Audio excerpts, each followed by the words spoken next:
우리는 흙에서 왔고 다시 흙으로 갑니다. 죄와 먼진 우리를 주님 앞에 둡니다. 그러나 주님 당신의 숨결로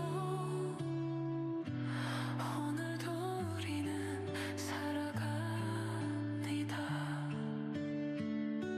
죄 위에 생기를 먼지 위에 소망을 주님 당신만이 우리의 빛입니다. 우리는 흙에서 왔고 다시 흙으로 갑니다. 죄와 먼진 우리를 주님 앞에 둡니다.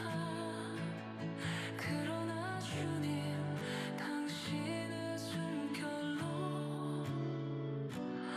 오늘도 우리는 살아갑니다.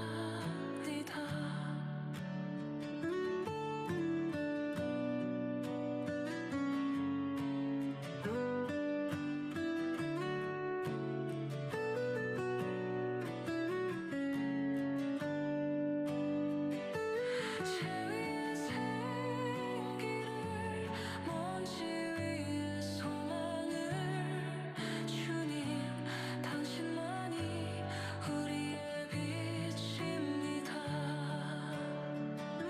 죄 위에 생기를 먼지 위에 소망을 주님 당신만이 우리의 빛입니다.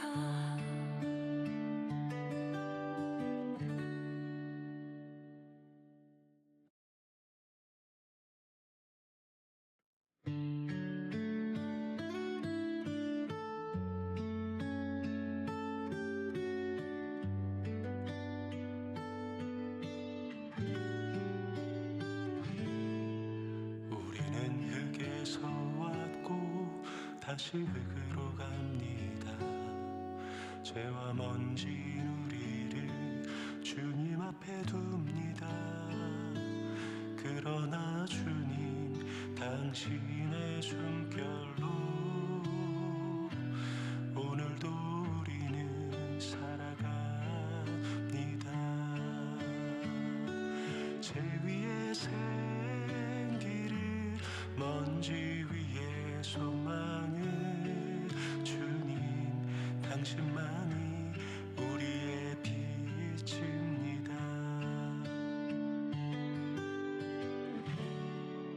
우리는 흙에서 왔고 다시 흙으로 갑니다.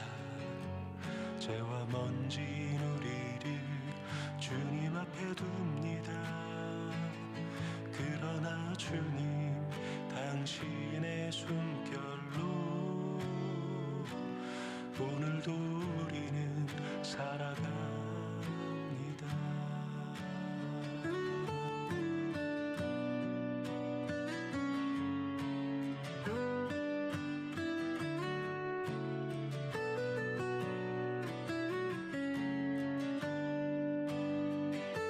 죄 위에 생기를 먼지 위에 소망을 주님 당신만이 우리의 빛입니다. 죄 위에 생기를 먼지 위에 소망을 주님 당신만이 우리의 빛입니다.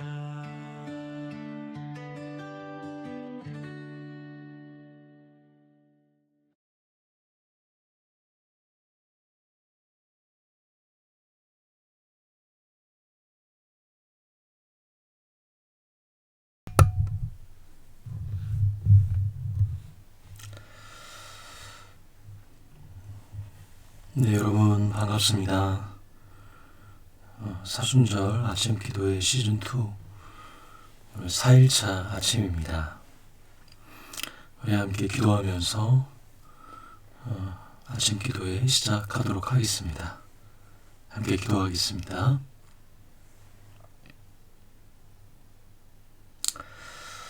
하나님 아버지, 지난 주말 저는 온라인 침묵기도 모임을 앞두고 노트북의 액정이 갑자기 고장이 났습니다. 까맣게 멈춘 화면 앞에서 저는 망설임 없이 수리점을 찾아 전화를 했습니다. 사순절 아침 기도를 이어가야 하고 또 꼭 그 노트북으로만 가능한 일들이 있었기 때문이었습니다. 누가 시키지도 않았는데 내가 자주 쓰던 물건이 고장나자 마음은 먼저 달려가서 고칠 사람을 찾고 또 비용을 계산하며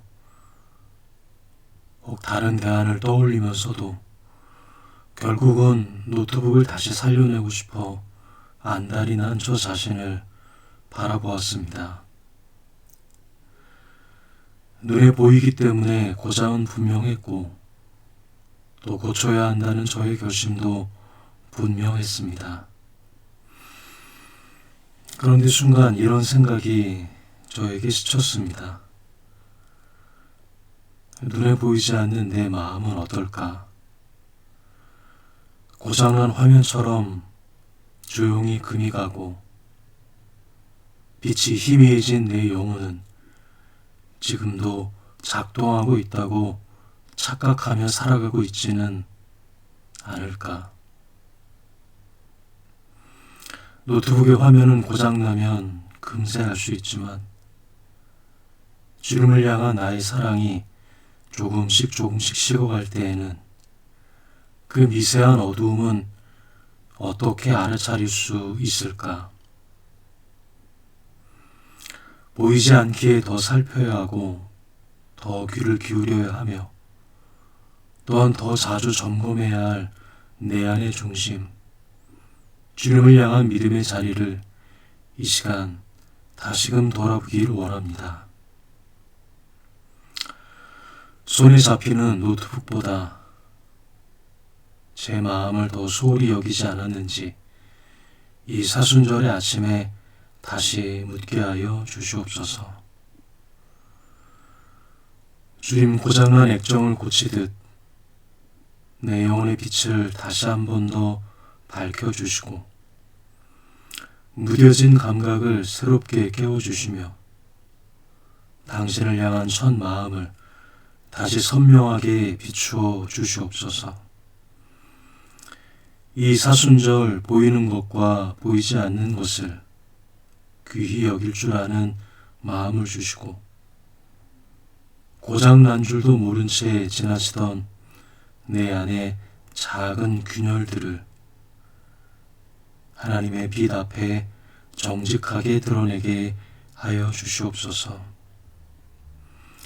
예수님의 이름으로 기도드립니다. 아멘.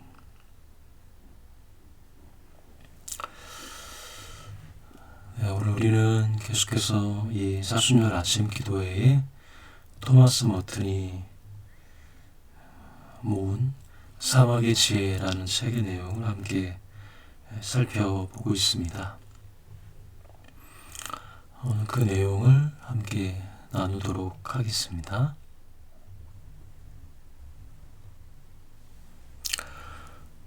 사막의 지혜. 파스토르 아바스가 말했다. 수도승이 무엇보다 미워해야 할 두 가지가 있습니다. 그로써 우리는 세상에서 자유롭게 되기 때문입니다. 한 형제가 물었다. 그것이 무엇입니까? 원로는 이렇게 대답했다. 편안한 생활과 허영입니다.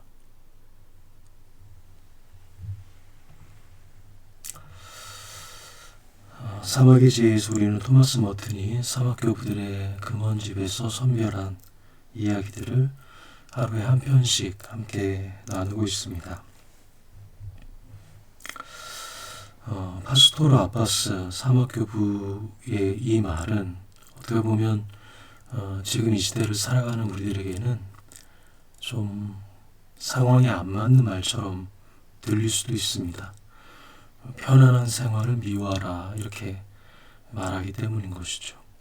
마치 고생을 선호하고 좋아하는 것처럼 고난을 자처하라 라는 말처럼 쉽게 오해될 수 있는 그러한 이야기입니다. 그런데 이 이야기는 곰곰이 생각해보면 그런 이야기는 아닌 것으로 여겨집니다. 단순히 고생을 가까이 하고 고난을 자발적으로 자처해라 라는 이야기가 아니라 그보다는 더 내면적이고 본질적인 우리를 묶고 있는 것, 그러니까 우리를 사로잡고 우리를 쉽게 묶는 두 가지의 것을 조심하라 라는 의미로 우리가 이 이야기를 대할 수 있겠다라는 생각이 들었습니다. 먼저 사막교부들이 말한 편안함이라는 표현이 있죠. 오늘 이 이야기에 보면 편안한 생활과 허영을 미워해야 한다 이렇게 이야기를 합니다. 여러분, 사막교부들이 말하고 있는 편안함이라는 말은 단순히 어떤 편안한 집이라든지 음식이라든지 그 휴식 그 자체를 뜻하는 것은 아닙니다.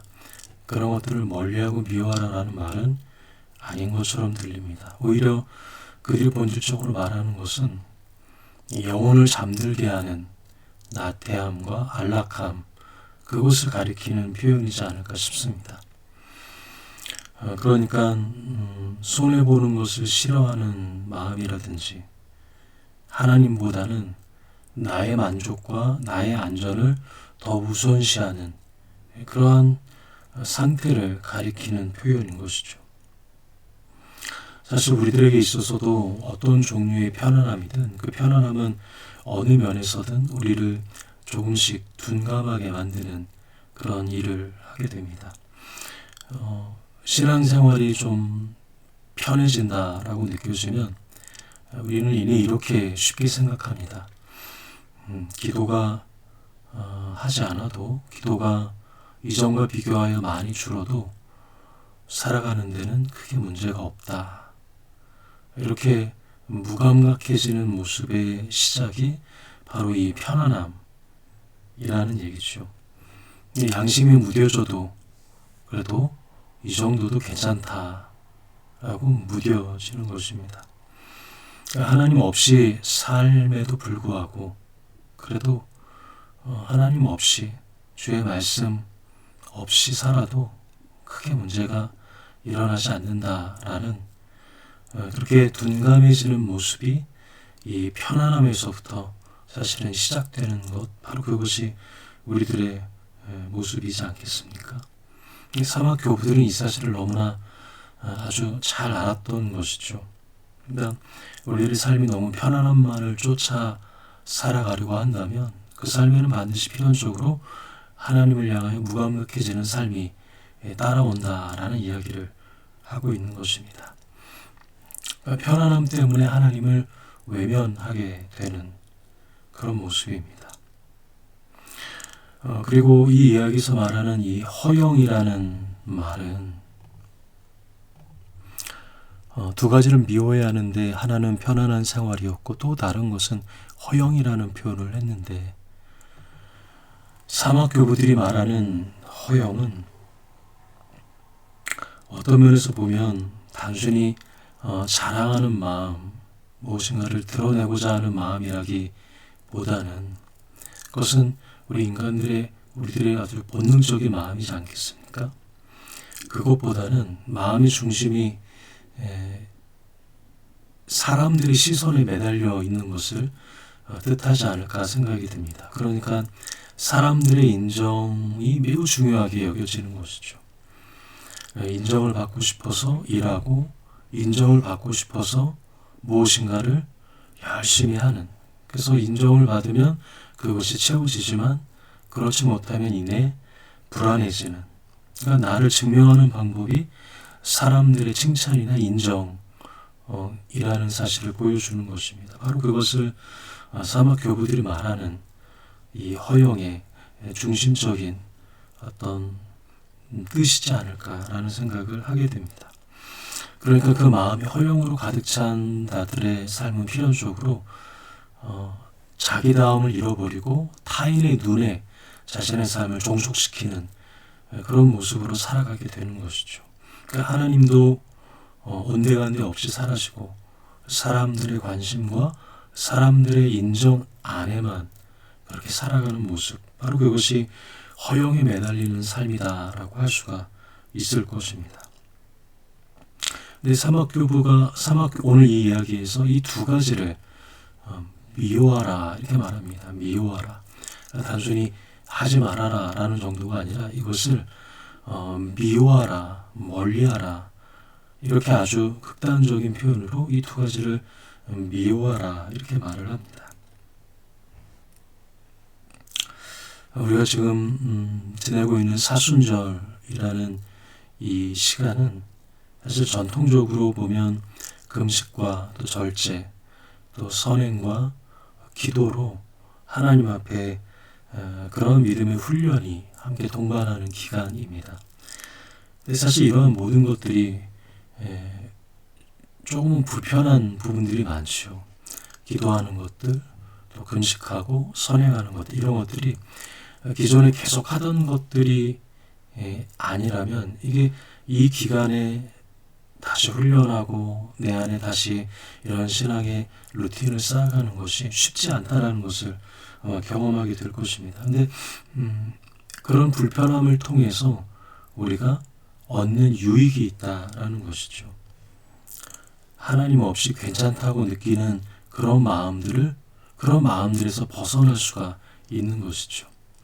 그리고 하나님 대신 사람들의 인정과 관심 가운데 머물러 있는 사람의 마음이 하나님을 향하여 더 가까이 나아가게 되는 바로 그러한 일들이 일어나게 되는 것입니다.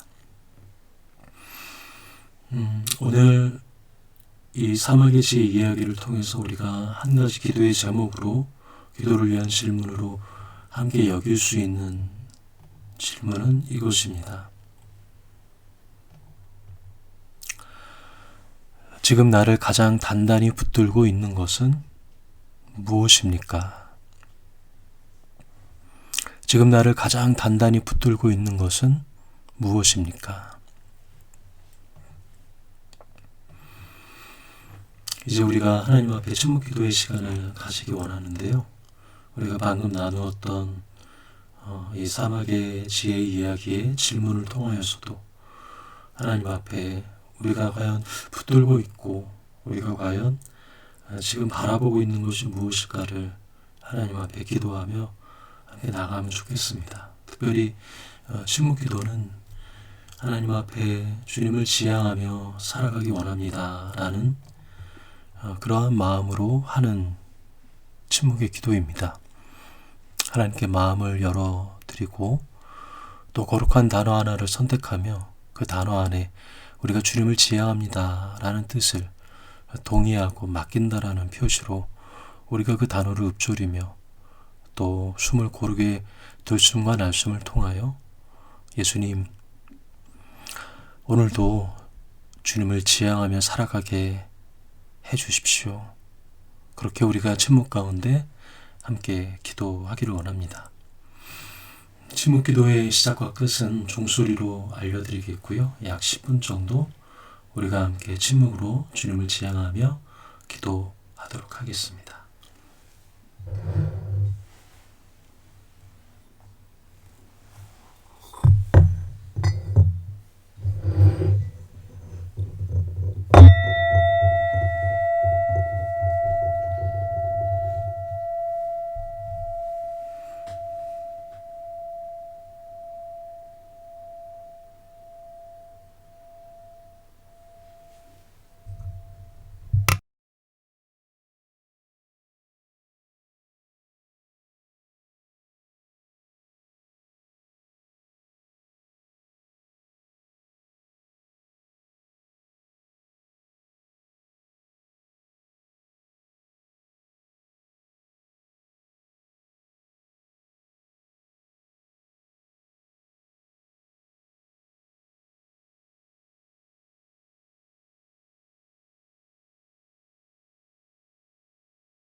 네, 오늘 우리에게 주시는 성서일과 말씀은 마태복음 4장 1절부터 11절의 말씀입니다. 마태복음 4장 1절부터 11절입니다.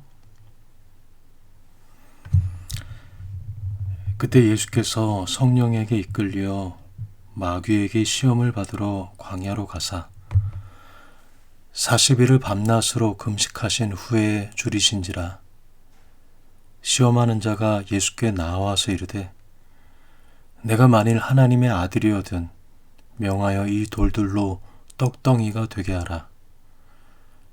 예수께서 대답하여 이르시되 기록되었을 때 모든 사람이 떡으로만 살 것이 아니요 하나님의 입으로부터 나오는 모든 말씀으로 살 것이라 하였느니라 하시니, 이에 마귀가 예수를 거룩한 성으로 데려다가 성전 꼭대기에 세우고 이르되 내가 만일 하나님의 아들이어든 뛰어내리라. 기록되었을 때 그가 너를 위하여 그의 사자들을 명하시리니 그들이 손으로 너를 받들어 발이 돌에 부딪히지 않게 하리로다 하였느니라. 예수께서 이르시되 또 기록되었을 때 주 너의 하나님을 시험하지 말라 하였느니라 하시니, 마귀가 또 그를 데리고 지극히 높은 산으로 가서 천하만국과 그 영광을 보여 이르되 만일 내게 엎드려 경배하면 이 모든 것을 내게 주리라. 이에 예수께서 말씀하시되 사탄아 물러가라. 기록되었을 때 주 너의 하나님께 경배하고 다만 그를 섬기라 하였느니라. 이에 마귀는 예수를 떠나고 천사들이 나와서 수종드니라. 아멘.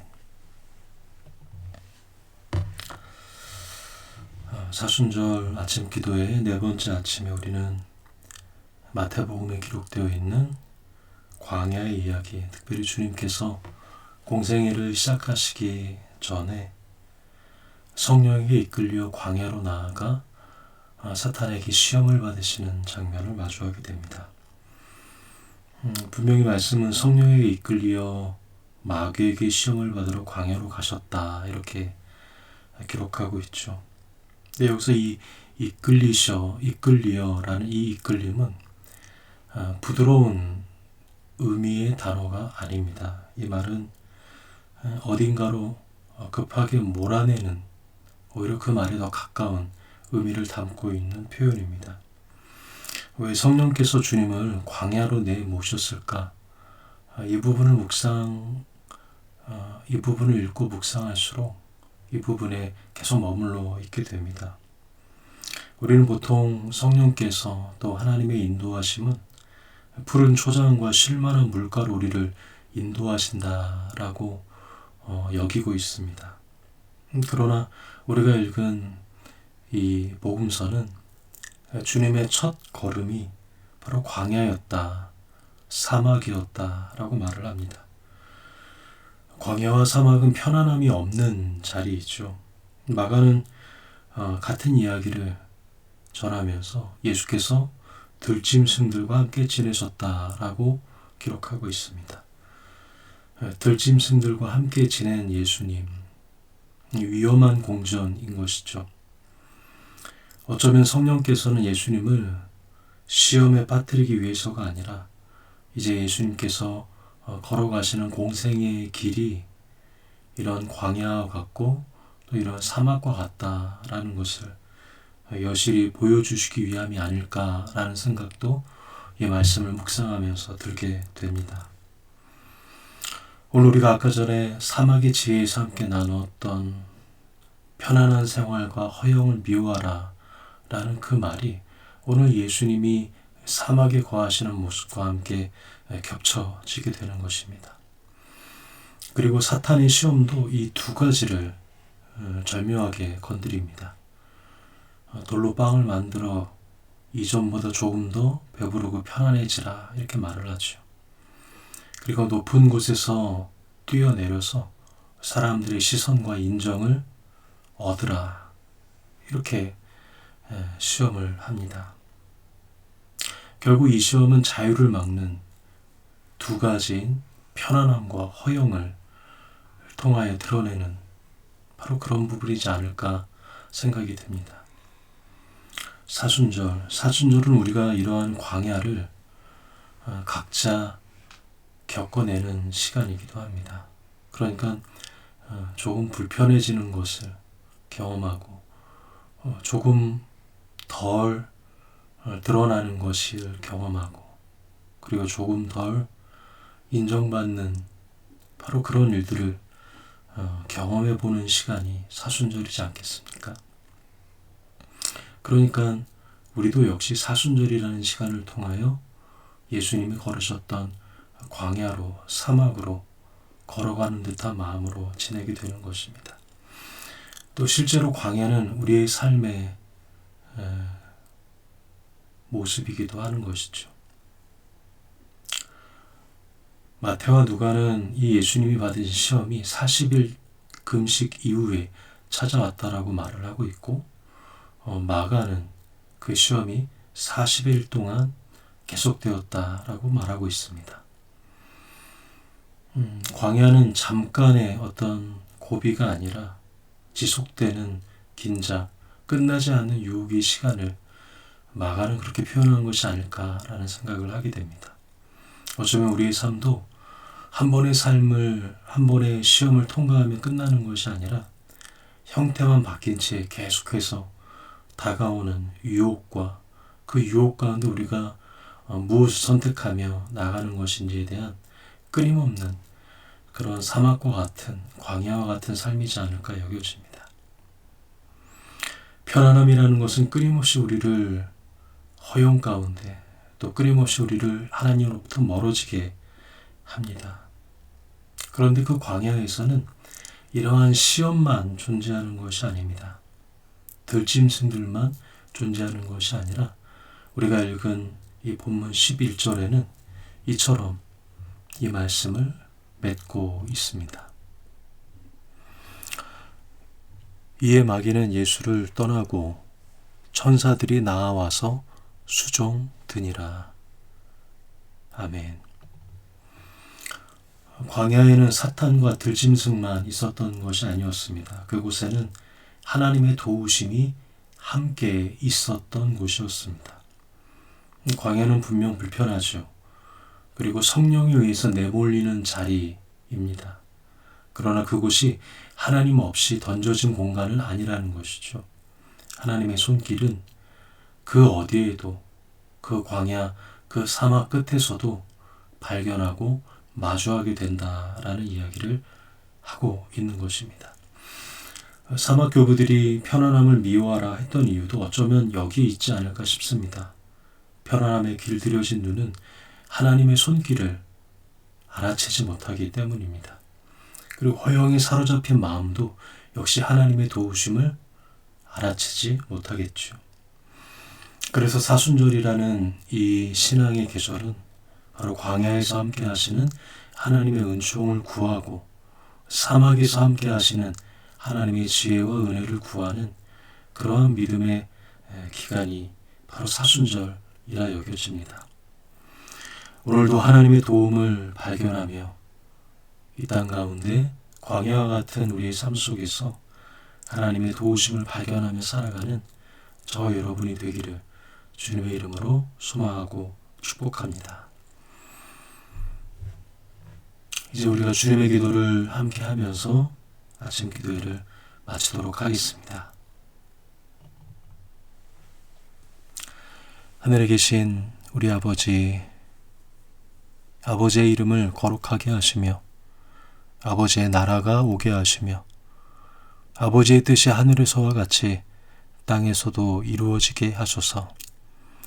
오늘 우리에게 일용할 양식을 주시고 우리가 우리에게 잘못한 사람을 용서하여 준 것 같이 우리 죄를 용서하여 주시고 우리를 시험에 빠지지 않게 하시고 악에서 구하소서.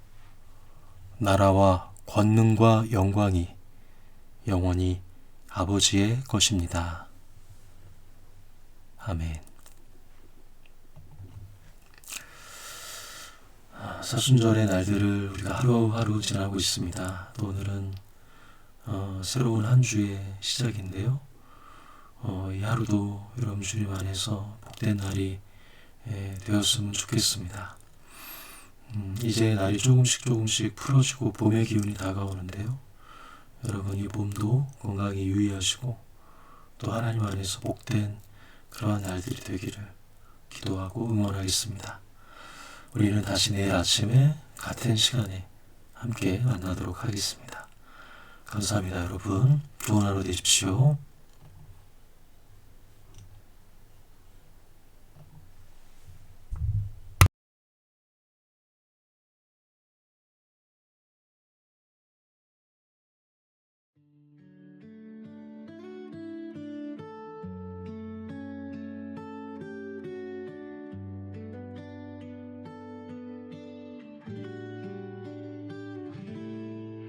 우리는 흙에서 왔고 다시